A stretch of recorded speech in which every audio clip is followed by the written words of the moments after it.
I walked into the grand hall, my suit neatly pressed, shoes polished, yet I felt like I didn't exist. The gala lights flashed, cameras clicked, and people whispered. I scanned the room, searching for a familiar smile, a welcoming glance, anything. Then I saw her, my wife, on the stage, radiant, untouchable. She smiled at the crowd, and in that moment, I realized she wasn't looking at me. "Ladies and gentlemen," she announced, "I'd like to acknowledge someone who—" her eyes briefly met mine, but only as if to dismiss me. "Someone who is, finally, no longer a mistake in my life." I froze. Mistake? My chest tightened. I opened my mouth. You don't get to speak, darling," she said, voice calm, cold as ice. Laughter rippled through the crowd. I felt my knees weaken. I swallowed, heart hammering. "Mistake? I gave everything for you. Every late night, every sacrifice. For this?" I tried again, voice trembling. She tilted her head, smile unwavering. "Oh, don't be dramatic. You always overestimate your importance." A hand rested lightly on her back. The assistant. His smile was too wide, too knowing. I caught it and something in my chest twisted. Betrayal didn't have a face before, now it did. I clenched my fists, nails biting into my palms. I wanted to scream, to run onto the stage, to tear her words apart, but my voice failed me. The audience was drinking it in, flashing cameras highlighting every inch of my humiliation. "Darling, smile for the cameras," she said lightly, as if she were joking. I forced a nod, lips pressed thin. Inside, everything burned. I had been loyal, quiet, the man standing behind her empire. I had put aside my dreams, my family, my pride, to be the support no one saw. And now, in front of every person who mattered, I was nothing. The assistant leaned closer to her, whispering something. She laughed softly. That laugh cut deeper than any knife could. I turned away for a second, just to breathe. "Go ahead, darling," she said. "Take your leave. You don't belong here." I didn't argue. I couldn't. I let the words sink, let the humiliation burn, let the cameras capture my quiet retreat. I walked through the crowd, feeling every eye on me, every smirk, every pitying glance. One hand gripped my wedding ring so tightly it left a mark. The metal felt heavier than ever, a symbol of promises broken, of love abused, of a life I thought we shared. I passed by tables of executives, investors murmuring among themselves. I could hear fragments, "He's nothing." I knew she'd outgrow him. I wanted to correct them, to shout my truth, that I had built her success silently, that I had sacrificed myself. But my throat wouldn't let it out. The exit loomed ahead. Each step felt surreal, as if I were walking through a nightmare that everyone else was enjoying. Behind me, I could still hear her voice, still see her smile, still see that assistant standing too close. Outside, the cool air hit me like a slap. I let my shoulders slump. The city lights reflected on the wet pavement, indifferent. I slid my ring off, holding it in my palm. This wasn't just a divorce. This was an execution of my identity, a public erasure of everything I had given. And yet, even in that moment, I felt the faintest spark. I had been invisible today. Humiliated. Broken. But I was still here. I was still breathing. And I would find a way to make them see me, not as a mistake, not as a shadow, but as someone who would no longer be overlooked. The hall's laughter faded behind me, but its echo would remain. I didn't know how or when, but I knew this. This was only the beginning. I sit on the edge of the cheap hotel bed, the fluorescent light buzzing above me. The words she spoke at the gala echo in my mind, sharper than any slap. Mistake. Overestimate. Don't belong. I close my eyes, trying to breathe, but the memories of the past pull me under. I remember the first night we met. "You're really going to do this?" she asked, looking at me with wide, hopeful eyes. "I will," I said, smiling. "Whatever it takes." That was me. Always ready to give, to support, to believe in her dreams even when they seemed impossible. I remember nights filled with instant noodles, counting coins to pay the bills while she stayed late at her office. "I can't let you work like this," she whispered one evening, exhaustion in her eyes. "You're building something amazing." "I'll manage," I replied, forcing a smile, though my stomach growled in protest. I remember telling my old friend about her ambitions. "She's brilliant," I said. "I'll do anything to see her succeed." He frowned. "Don't lose yourself in the process, Alex. You have a life too. Don't forget it." "I won't," I promised. But I did. I buried my dreams, my future, my pride, all for her rise. I once had everything laid out for me, a powerful family, businesses ready to hand over, a future paved in gold. I walked away from all of it because I wanted an ordinary life with her. I wanted love, simplicity. You're crazy, my old friend had said, shaking his head. You're giving up so much for someone else. I'll be happy, I said. I believed it. I believed in us. Now, sitting alone in this dim hotel room, I question every choice. Was it love that made me blind or weakness? I replay the gala moment over and over. Her smile so confident, so untouchable. The audience laughing. Me frozen. I pick up my phone and scroll to old messages. Her texts, once full of warmth, now seem like another life. Can't wait to see what we build together, she wrote. You always have my back. I stare at the screen. Back then I did. Always. I call my old friend, needing to hear a voice that might still ground me. Alex. His voice is cautious, familiar. I paused, the words stuck in my throat. I don't know what to think anymore. She humiliated me in front of everyone. I saw it online, he says softly. I'm sorry, man. You didn't deserve that. I gave her everything. I sacrificed everything. And she treated me like I was invisible. I know. I warned you, Alex. I told you not to lose yourself. But maybe it's not too late to reclaim who you are. I stare at the phone, the words sinking in. Reclaim who I am.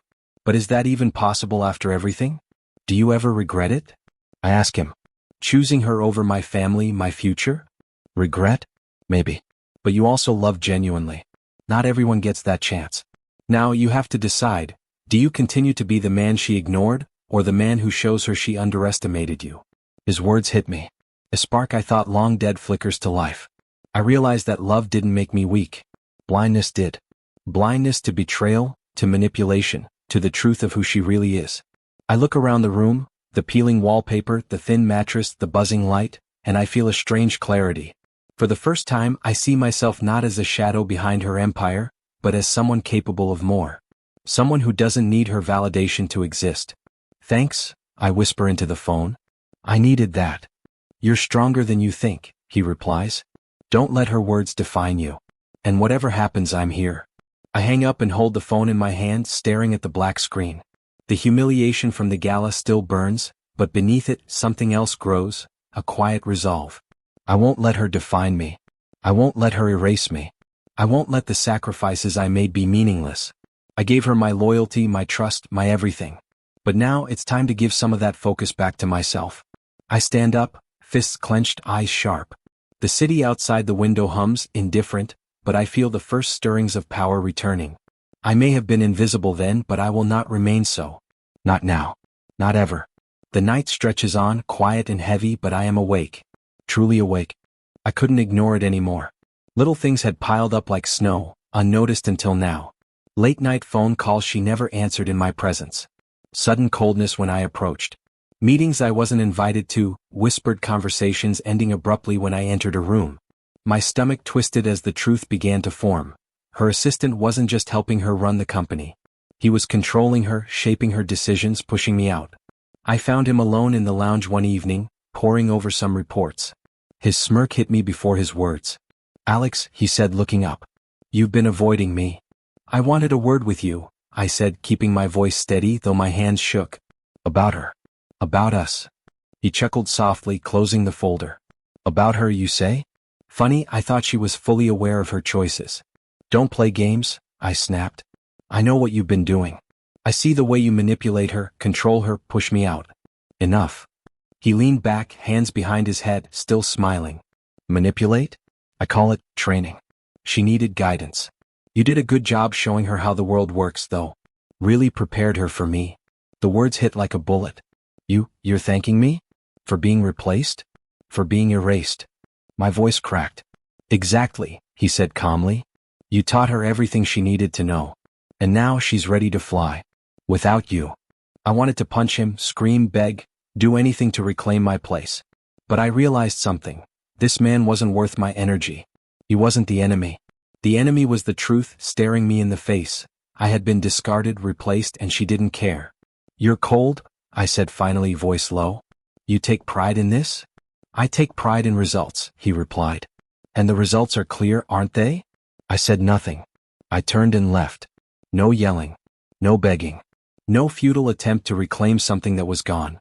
Silence became my ally, the only dignity left. Later that night, my apartment door rattled with the postman's knock. Among the letters was a thick envelope, familiar in its weight. My name was on it, scrawled in elegant handwriting. I opened it. Divorce papers. Already signed. Not a single note from her. No discussion. No remorse. Just removal. I sat there, the papers trembling in my hands, and laughed quietly. Not out of humor. Out of disbelief. The woman I loved, the life I sacrificed, gone. But I didn't feel defeated. Not anymore. I remember calling my old friend later. "It's over," I said. She removed me. Signed the papers herself. "I saw this coming, Alex," he replied gently. "You knew she wasn't the person you thought she was. But I know it still hurts." "It does," I admitted. "But more than the pain, more than the betrayal, I feel awake. I finally remember who I am. Not her husband. Not a shadow. Me." "That's it," he said. "That spark, that clarity, it's yours again. Don't waste it on anger. Use it to rebuild, to reclaim your life." I looked at the papers again. Each signature felt like a closure, a confirmation that I had been underestimated, humiliated, erased, but I had survived. I could have argued, screamed, tried to change her mind. I chose not to. That silence, that restraint, became my power. Days later, I started noticing the subtle changes in her demeanor. The assistant smiled when she looked at me now, not with warmth but with caution. I realized the first steps of my quiet revenge had already begun. She thought she had control, but I was planning patiently, observing, remembering my own strength. I folded the divorce papers neatly and put them in a drawer. Not to dwell on them. Not to obsess. But as a reminder. A reminder that I had been invisible, humiliated, and replaced. But I was still standing. Still breathing. Still capable of more than they could imagine. That night, I went to bed without anger. No tears, no begging, no pleading. Just calm. Just understanding that the first act of reclaiming my life wasn't loud or violent. It was quiet. Silent. And that silence, I realized, was more terrifying than any confrontation could ever be. I was replaced, yes. But I would not remain invisible. The cheap hotel room felt smaller than ever, the neon sign outside flickering through the blinds. I stared at the buzzing phone, hesitant to answer. The number wasn't familiar. Something told me it mattered. "Hello," I said, voice tight. "Ah, young master," the voice said on the other end. Smooth, confident, authoritative. "I wondered how long it would take for you to pick up." I froze. Who is this?" "You don't remember me?" he asked, chuckling lightly. "It's been a while. I represent your family's interests. Let's just say I've been watching quietly. Some things needed discretion." My heart skipped. Family? I left all that behind. I wanted nothing to do with it. "Exactly why it's been safe to let her climb," he said, almost teasing. "Your silence was interpreted as weakness. But she didn't rise alone. Not really. Not without the foundation you set, unwittingly." I sank into the chair, gripping the phone. "What do you mean?" "Her company survives," he said. "Only because of a silent investor who answers to you. Every emergency loan, every crucial investment, traced back to us. You built her empire without realizing it." A bitter laugh escaped me. "I didn't do it for her. I did it because I thought I loved her. And now she humiliated me." He was silent for a moment. Then, "Alex, that love? It's gone, I can hear it. And that's good. Because now you have clarity. You are no longer the man who can be humiliated publicly. You are the one with the power to decide the rules." I leaned back, mind racing. "So, you're telling me I can take control? Quietly, strategically?" "Yes," he said, tone firm. "Not with anger. Not with spectacle. That's amateur hour. You play it slow, calculated. Let the board, let the investors, let her see the shift in influence over time. You dictate terms silently. Nobody suspects until it's too late." I felt a spark ignite. The humiliation, the betrayal, it transformed into strategy, into focus. "I agree. I will return. But this time it's on my terms. She won't control the narrative. She won't erase me again." He chuckled. "That's the spirit. You've underestimated yourself for too long. Now we plan. Every board meeting, every investment, every decision, controlled. Quietly. Like a shadow moving, unseen, unstoppable." "Where do I start?" I asked. "First, patience," he said. "Observe. Gather information. Watch who is loyal, who is weak. The assistant? Predictable. The CEO? Overconfident. Timing is crucial. When she falters and you'll act. Not out of rage but precision. I ran a hand through my hair, excitement and fury coiling together. For the first time since the gala I felt awake. Powerful. Like myself. I wasn't a victim anymore. I wasn't invisible. What about my family? I asked quietly. I left them behind for love, for loyalty. Can I really return without losing everything I've built personally? You left nothing behind, he said, voice softening. Your choices didn't erase your influence. You created the foundation. And now that foundation is yours to wield. Quietly, efficiently, with purpose. Your family will recognize you when the time is right, but for now, focus. Focus on reclaiming your place, not on old regrets. I let the words sink in. Focus. Patience. Precision. Control. I felt the weight of power settle on my shoulders, not heavy but alive. The humiliation was gone, replaced by opportunity. Thank you, I said finally. I don't know if she'll understand or even notice until it's too late. But I'm done being the man she can discard. You've never been done, he said. You just needed clarity. Now act like it. Every decision, every move, calculated. And when she looks back, she'll see what she lost and you'll see what you gained. I ended the call and held the phone a moment longer, letting the silence envelop me. Outside, the city continued its indifferent hum. Inside, I felt something else, a quiet fury, steady and deliberate. I would return. But this time not for love, not for validation. I would return to show what it means to be underestimated. I stood up, pacing the small room. Strategy formed in my mind, like pieces of a game I had always been too blind to play. Patience, observation, subtle influence. The assistant, the board, the investors, every detail accounted for. Every misstep of theirs would be mine to leverage. The love I once had? Gone. The humiliation I endured? Fuel. The power I buried? Awakening. Tonight, I am no longer the man to be humiliated.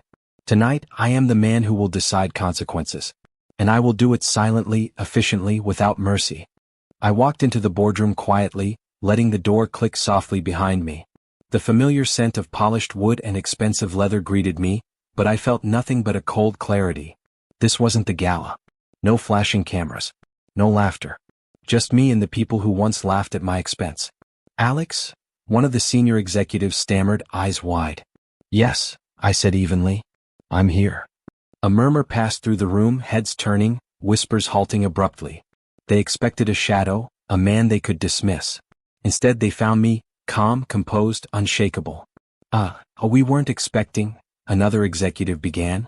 I held up a hand. No introductions needed. Let's proceed. The legal advisor at the table slid a thick folder toward me. This contains the restructuring plans and the revised emergency funding allocations. I picked it up, flipping through the pages.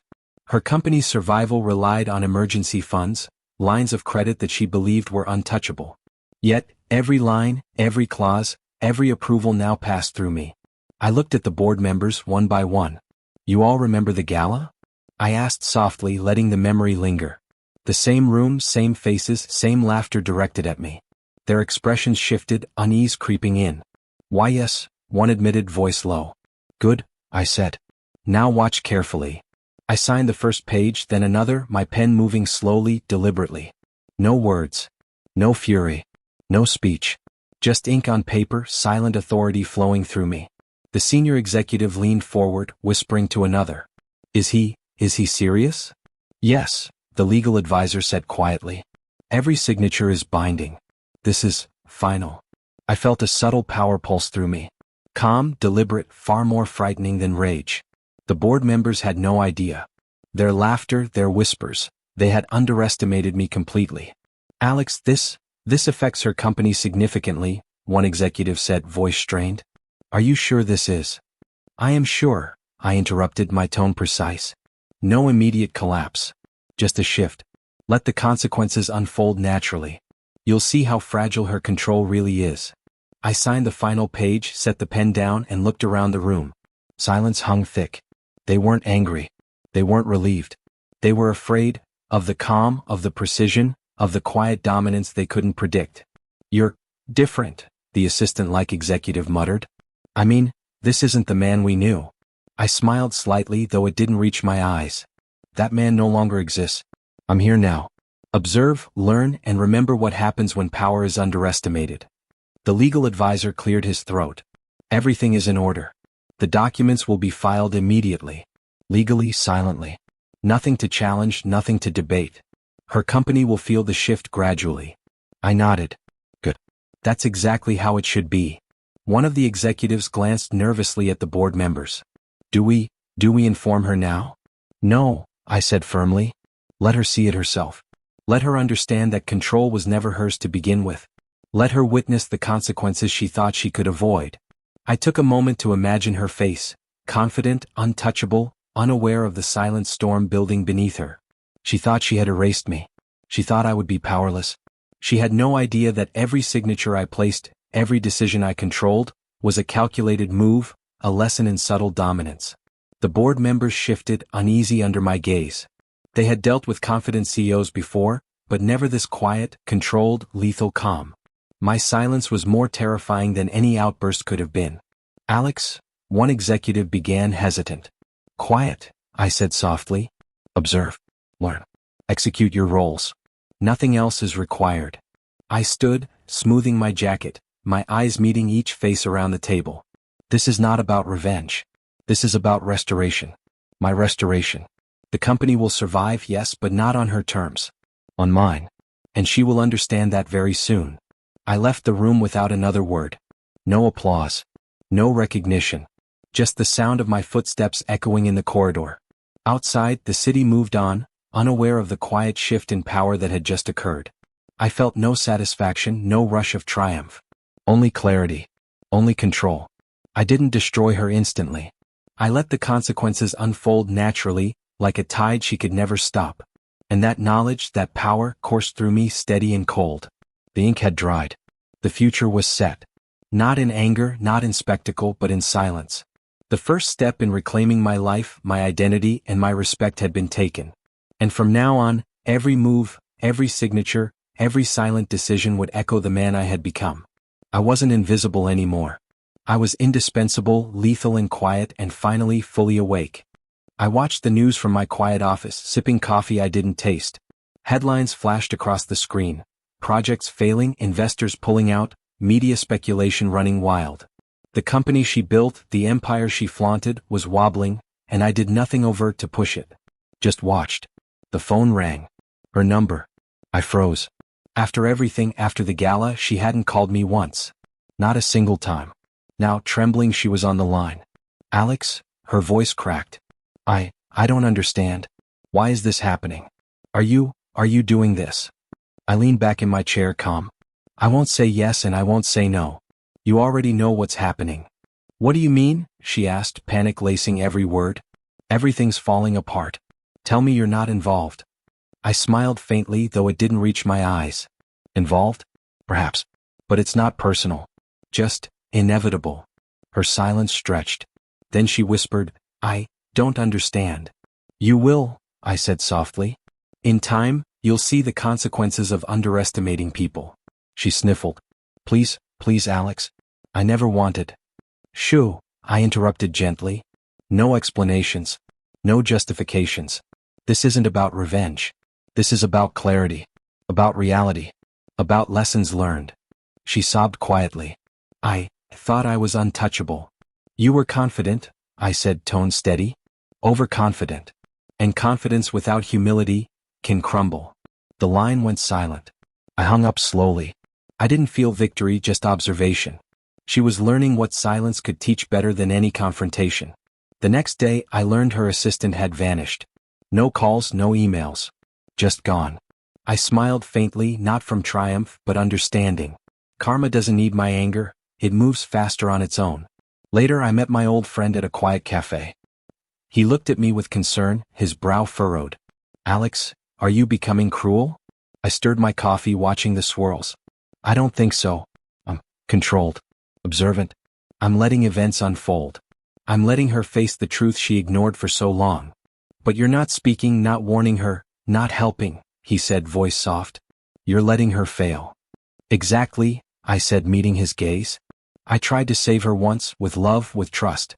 She humiliated me. Publicly. And I let it pass quietly. I can't help someone who wouldn't see me. He leaned back, shaking his head.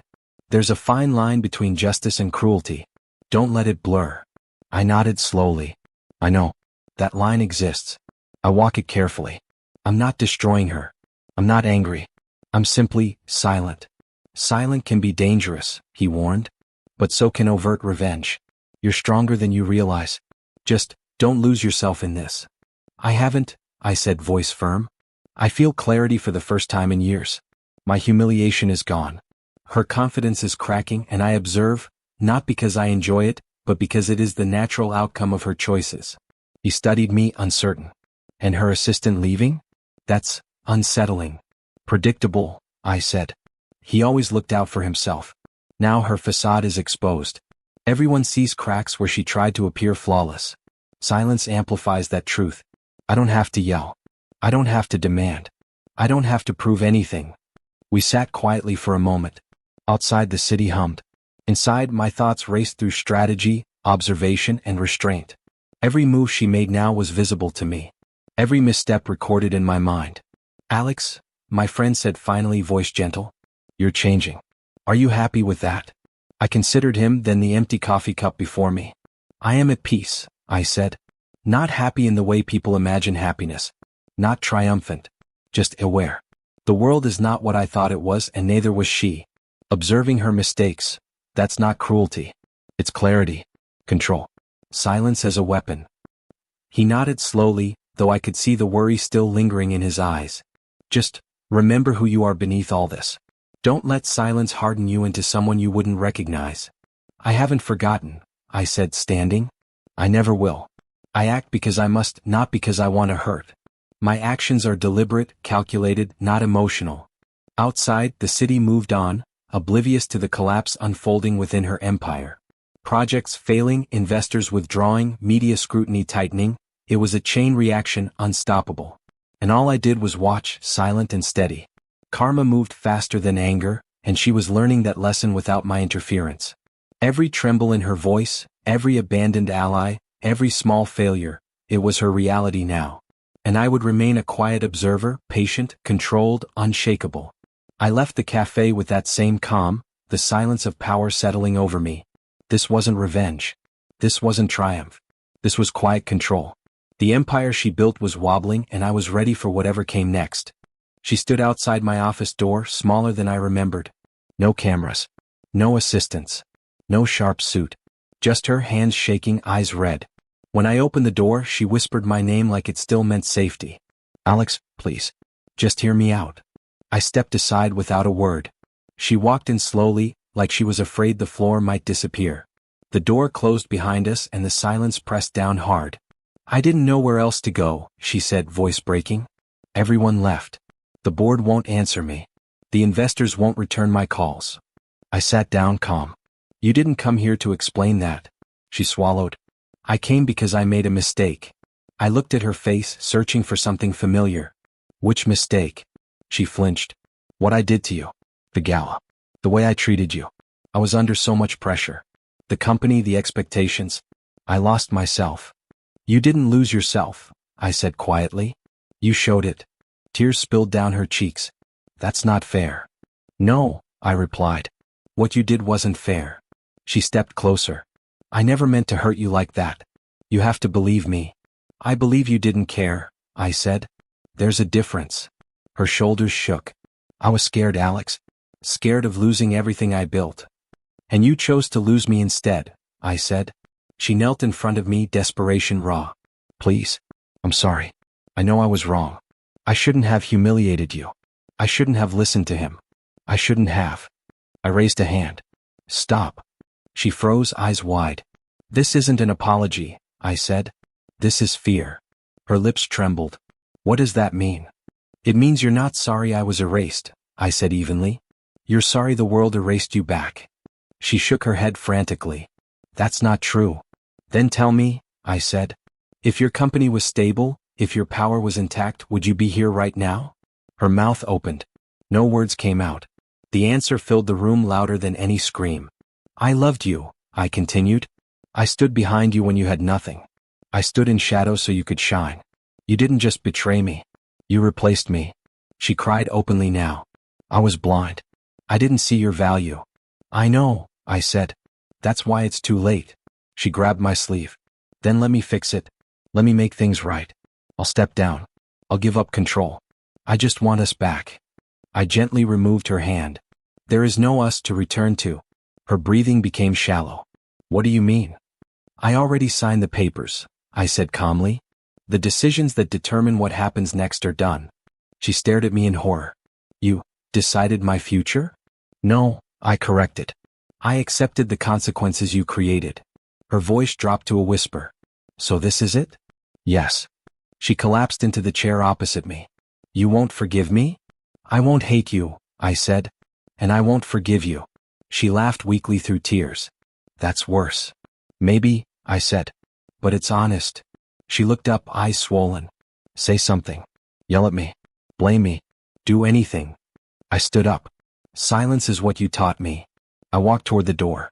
Behind me, her voice cracked completely. Alex, don't leave like this. I paused, hand on the handle. You left me like this. I opened the door. Light spilled in from the hallway. Was any of it real? She asked. I didn't turn around. It was. Until you decided I wasn't. I stepped out and closed the door softly. No slam. No final words. Just space. As I walked away, I didn't feel joy. I didn't feel anger. I felt control. Emotional restraint wrapped around me like armor. I didn't need to destroy her. I didn't need to win loudly. Walking away without forgiveness was the last power she never saw coming. I sat in my apartment, the city lights reflecting off the window, and scrolled through the news. Headlines screamed her downfall. Every major outlet had a version of the story. CEO's empire crumbles overnight. Investors withdraw after leadership turmoil. Scandal and mismanagement bring company to its knees. My ex-wife's name flashed on every screen. The phone buzzed. I ignored it. My assistant didn't call, my old friend didn't call. I didn't need commentary. The collapse was already speaking for itself. I remembered the gala, the public humiliation, her laughter, the flashes of cameras capturing me like a minor character in her story. Now the world had rewritten that script. The assistant was gone, vanished without a trace. He abandoned her when stability cracked. Not surprising. I leaned back, hands behind my head. I wasn't celebrating. I wasn't smiling. Nor was I grieving. I was observing. There's a difference between revenge and reality. One is loud and fleeting. The other is subtle, inevitable, and far more satisfying. Her empire, the one she built on confidence and arrogance, had holes I'd known about. Flaws she refused to see. Mistakes she ignored. She had to face the consequences herself. Watching her collapse wasn't cruelty, it was understanding cause and effect. I picked up my phone and typed a quick message to my old friend. She's facing it. Silence is enough. I didn't need to explain further. You would understand. The headlines kept scrolling. Investors pulled out. Lawsuits emerged, demanding accountability. The media dissected every decision, every misstep. I didn't interfere. My presence, my power remained silent. That was intentional. That was strength. I thought about myself. About who I was before this storm. The man I became after humiliation, betrayal, and abandonment. Survival had forced me to redefine myself. I didn't need validation from her or the world. I didn't need revenge to feel complete. Self-worth, I realized, was the real reward. A headline caught my eye. Former CEO struggles to maintain control amid mass exodus. I closed it. I didn't need to read further. I had already seen the patterns, predicted the collapse from afar. Knowing she faced reality without me was enough. I poured myself a glass of water and stared at my reflection in the window. The man looking back wasn't broken, wasn't bitter, wasn't lost. He was calm, composed, aware. I had survived her betrayal, her public humiliation, and the world's judgment. I had survived myself. The phone buzzed again. A reporter, persistent. I ignored it. I wouldn't give interviews. I wouldn't explain. Privacy was more important than validation. Let the world talk. Let them speculate. I had nothing to prove. I thought about the assistant, he was gone. No calls, no emails, no explanation. It was a quiet end for him too. Opportunistic people rarely survive long without alliances. His disappearance wasn't revenge, it was inevitability. I sank deeper into the chair, letting the city hum around me. The collapse was complete. Publicly, undeniably, irreversible. And I remained untouched, not because I orchestrated it, but because I had removed myself from the chaos in time. A soft breeze from the open window brushed my face. I closed my eyes. I remembered the man I was, the loyal husband, the supportive partner, the one who gave everything for her success. That man no longer existed. He was replaced by someone who knew his own worth, someone who understood the power of silence, someone who didn't need applause to feel complete. I thought about her, alone in her office, facing the ruins of her decisions. Did she realize what she lost? Did she understand that her downfall was not just financial, but personal? Maybe. Maybe not. I didn't care. Observation was enough. I picked up my wedding ring from the table. I turned it in my fingers and placed it back. A symbol of endings, not beginnings. I wasn't bitter. I wasn't satisfied. I was simply aware. The city outside moved on.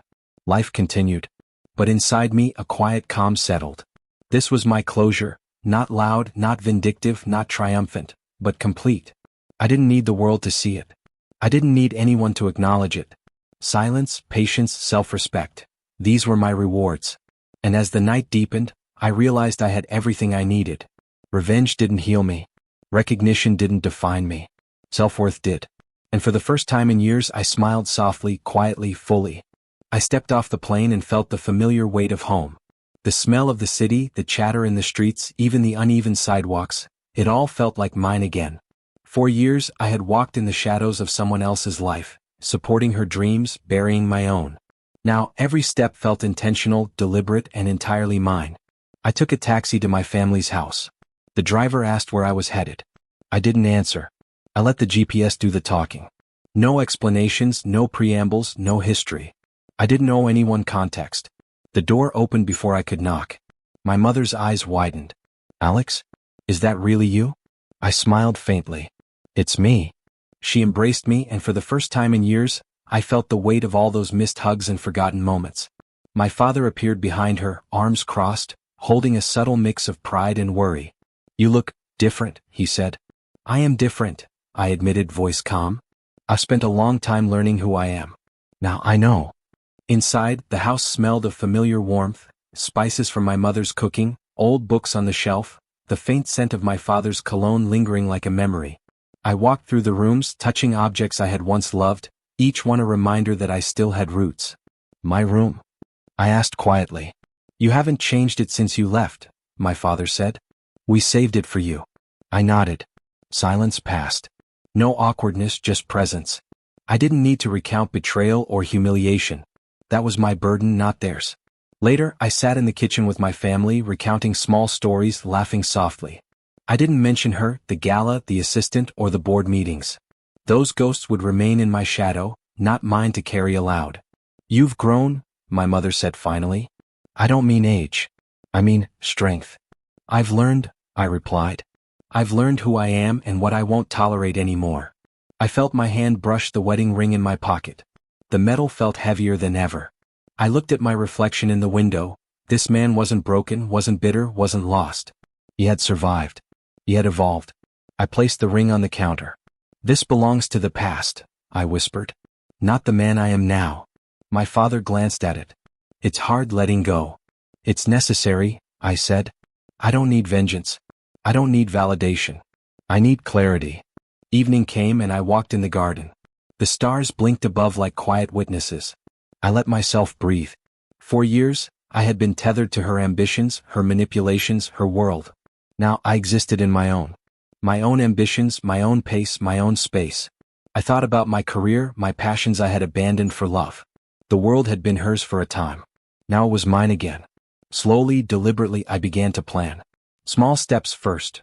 Reconnecting with colleagues, revisiting old business contacts, exploring ideas I had shelved. Nothing rushed, nothing forced, just forward motion. A notification on my phone. A message from an old friend. "Are you okay?" I smiled, typing back, "Better than ever." Learning to walk alone is powerful. Later, I found myself staring out the window at the city skyline, a subtle sense of pride settling in my chest. I hadn't won her back. I hadn't destroyed her. That anger, that need for retaliation was no longer mine. Silence, patience, self-respect. That was my victory. I called my parents. "I'll stay a while," I said. "Reconnect. Rediscover. Rebuild." "Of course," my mother replied. Her voice trembled with emotion. "We've missed you." "And I've missed myself," I admitted. Night fell. I walked quietly along the empty streets near home, letting memories of betrayal and humiliation fade into the shadows. The city slept, but I was awake, fully aware. I had lost a life once, but I had gained myself. Every step I took was deliberate. Every breath conscious. I no longer needed the past to define me. I had survived her, the public humiliation, the manipulations, the betrayal. But survival was only part of it. Evolution was the rest. I thought of her briefly. Not with anger, not with sorrow, not even curiosity. She was a chapter closed. I was the next chapter, unwritten, unbound, entirely mine. Morning came and I didn't rush. I didn't run. I walked, observing, appreciating, existing fully in the life I reclaimed. No cameras. No audience. No applause. Just me walking forward, alone, but complete. I had endured. I had reflected. I had reclaimed dignity over triumph. And as the sun rose over the horizon, I realized the truth. Sometimes the greatest victory is simply becoming yourself again.